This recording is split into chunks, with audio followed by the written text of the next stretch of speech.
Our relations are very good. We have a good historical background. We never interfere each other's domestic affairs. And today the nation is at the Russia embassy. We are going to interview with His Excellency Evgeny Tomikhin, the Russian ambassador to Thailand, on this special occasion and also on the development between Russia and Thailand. Shall we start from the 125th anniversary Yes. of Russian-Thai diplomatic relations, which we will celebrate, already started to celebrate exactly this year. So diplomatic relations were established during the historical visit of the King Rama V to Russia in 1897. And actually he met with the Russian Emperor, Russian Tsar Nicholas II. Actually it was not the first meeting between them. They have a long time friendship, personal friendship, which was started during the Nicholas Crown Prince Nicholas to Siam in 1891 during his historical trip to Asia. So it was historical visit, and in July, exactly in July this year, we'll celebrate 125th anniversary of our diplomatic relations. From your side, are there any preparations for this special occasion? Actually, we have many ideas. Of course, this jubilee is not only a very important opportunity to summarize achievements and to look through historical background, but there are, how to say, the major points I would like to stress out. So first, our relations are very good. We have a good historical background. We never interfere each other's domestic affairs. Right. Thailand has a very positive image in Russia and among Russian citizens. So why Thailand is so attractive for many, many Russians? Thailand is number one for Russian tourists as a tourist destination in ASEAN community. Before COVID, of course. Absolutely. Before COVID. But I have to tell you that despite COVID, and despite many restrictions, after the different models were started by the Thai government, like a test and go system, like different sandboxes. So today Russian tourists number one in Phuket, for example, despite many troubles concerning international traveling and whatever. I hope that Russia has also positive image among Thai people. And at the same time, before COVID, the number of Thai tourists increased quite significantly. We had 1.5 million Russian tourists here before COVID, and more than 100,000 Thai tourists in Russia. It was doubled after the World Cup in Russia 2018. Historical background is good. Mutual interest is deep. Positive image. And of course, we have a strong wish to develop cooperation in different areas, economy, investment, trade, culture, such particular areas like IT, digitalization, space technologies, pharmaceutical and medicine, agriculture, whatever, education. So almost all spheres of bilateral cooperation are developing in different degree of speed and success. Why do you think that Thailand is the number one gateway for Russians to come over here in terms of tourism? Oh, it's a quite complex question, but it's only my personal view or my personal feeling. By the way, before coming here as ambassador, I traveled to Thailand many times, more than 10 times as an ordinary tourist. I understand why Thailand is so attractive for Russian tourists. How to say, if we use maybe one word to tell about Thailand as a destination, is a pleasant place. which is mean, very friendly attitude from local people, very good service, different degrees of services, starting from, quite ordinary but very, very pleasant, up to luxury. Quite fair prices for different purposes here as a tourists. But first of all, I'm sure that it's a very friendly environment here for all tourists, not only for Russians, but for all tourists. What about in terms of other developments, in terms of culturals, economics, or politics? What are the developments for this year? Last year we fixed increasing of bilateral trade, by the way. According to the Russian statistics, which differs from the Thai statistic, the total turnover was $2.3 billion US dollar.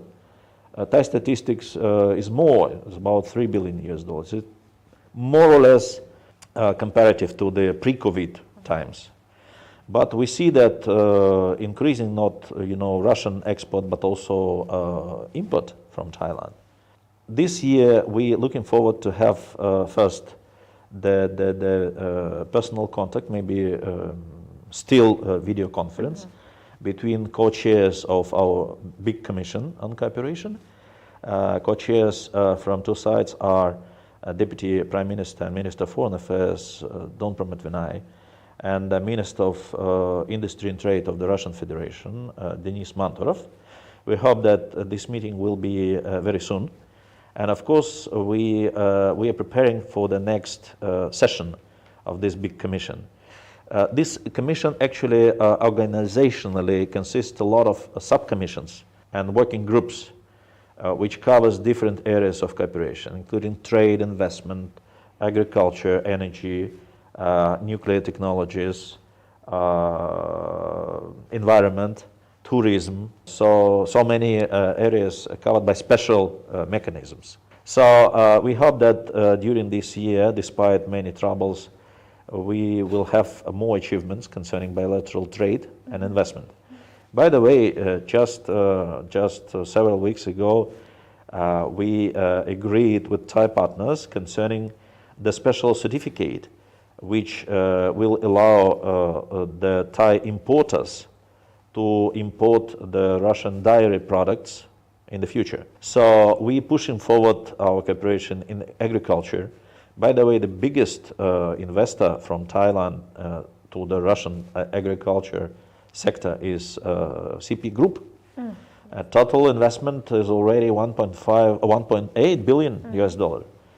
So, and we hope that this cooperation will get new development in the future.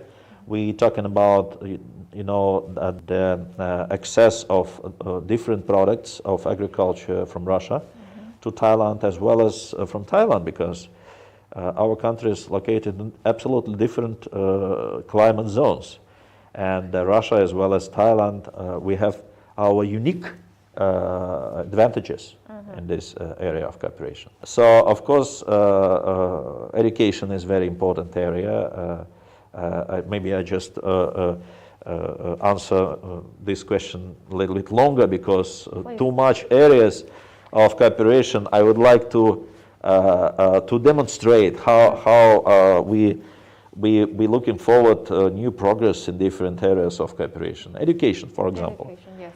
So if we compare with several years ago, the budget quota for Thai students was doubled. Scholarship, right? Still not very big, actually. Only 50 quotas for Thai students provided by the Russian budget. But of course, there are some students who don't need this quota, and they just go to Russia to study by themselves.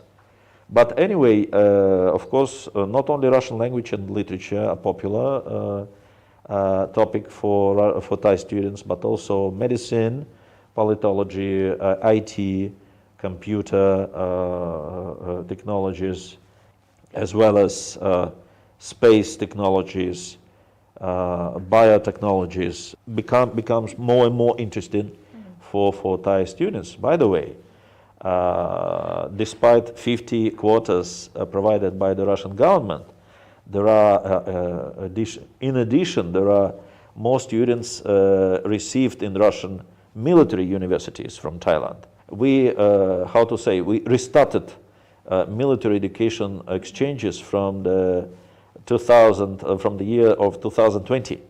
It was the first group of 8 cadets and officers from Thailand went to Russia, to different military universities. And last year, 2021, 10 more cadets and officers went to Russia. What is the purpose of this?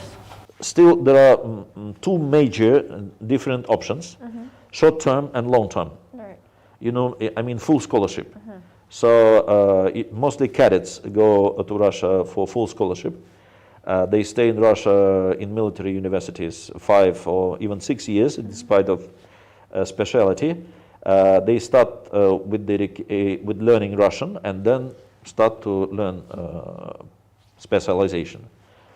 And short term, mostly for officers, 6 months, maybe 1 year. It's quite, much more focused on some topic which is much more interesting for the Thai armed forces. Such as? Training. Military training. Some equipment. Why? By the way, one of the reasons why Thai side proposed to restart military education exchanges is Russia and Thailand developing the military technical cooperation.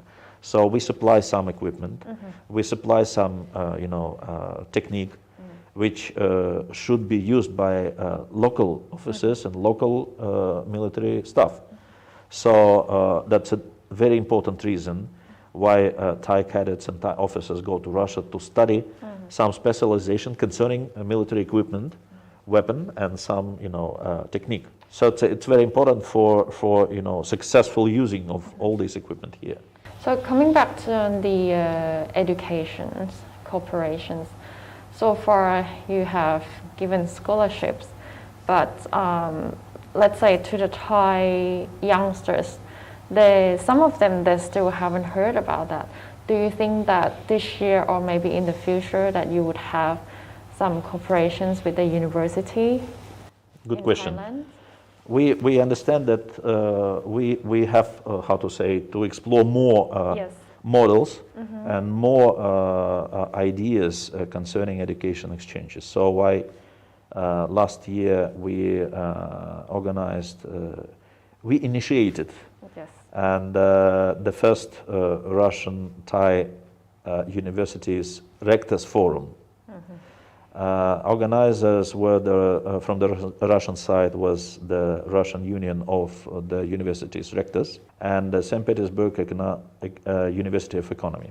And it was organized online, unfortunately, but anyway, it was quite useful and interesting experience because it was about 20 universities from Thailand participated that forum, and more than 30 universities from Russia. We saw quite strong interest to develop, direct links between universities, not only under the umbrella of Ministry of Education, for example, or higher education, but also direct contacts between universities concerning different ideas, concerning scholarship, concerning different researches, exchanges of teachers, professors, maybe some joint program, why not? Just like biotechnology. By the way, we proposed to our Thai friends to think about the possibility of signing of the special government-to-government agreement concerning mutual recognition of certificates of education. So if will succeed this idea, so this will provide much more favorable conditions for Russian and Thai students, because after getting the certificate of education in Russia, they will come back, and local companies should recognize their certificates without any additional troubles. Well, according to you, what are the areas that Russian students should come and learn in Thailand, and in exchange as well? What are the areas that, Russia could offer to Thai students? As I mentioned, Russia could offer a lot of ideas, a lot of possibilities for Thai students. I know many, Thai colleagues and Thai friends who graduated different universities, not only in Moscow, St. Petersburg, but also in some remote cities in Russia. But because of their interest to study some particular, specialization, we here as an embassy, and of course the relevant authorities in Russia, and of course we try to stimulate Russian universities to provide more information, more, practical mechanisms how to be attracted by the Russian education. And by the way, one of the biggest Russian universities, the Federal University of the Far East in the city of Vladivostok, is now much more focused on the cooperation with Asia-Pacific countries. So it's, I guess, maybe the biggest university, the university with the biggest number of students from Asian countries in Russia. I would like to move to the Apec. The Apec is coming up soon. Yes. How do you see the role of Russia? Apec has already came. Yeah, how do you see the role of Russia on this stage? Russia is a quite active participant of Apec mechanisms, and we congratulate Thai friends becoming chair this year. By the way, the previous visit of the Russian President Vladimir Putin was organized exactly during the previous chairship of Thailand in Apec, 2003. And of course, we hope that all of us hope that the pandemic situation allow us to see, in-person meetings, physical meetings, not online meetings during this year. As far as I know, it was a very, a strong decision made by the Thai authorities. Try to organize all events in person, not online. And the first, for example, senior official meeting was organized in Phuket in December, in person. But you see that situation with pandemic is developing not, it's quite, it is not easy to predict what could happen in 1 month or 2 months. But anyway, all of us looking forward that all events, including ministerial meetings and of course including summit, will be organized in person, and it would be a very good opportunity for all leaders to sit together and watching into each other's eyes to discuss all major issues concerning Apec mechanism and concerning the priorities of Apec dialogue.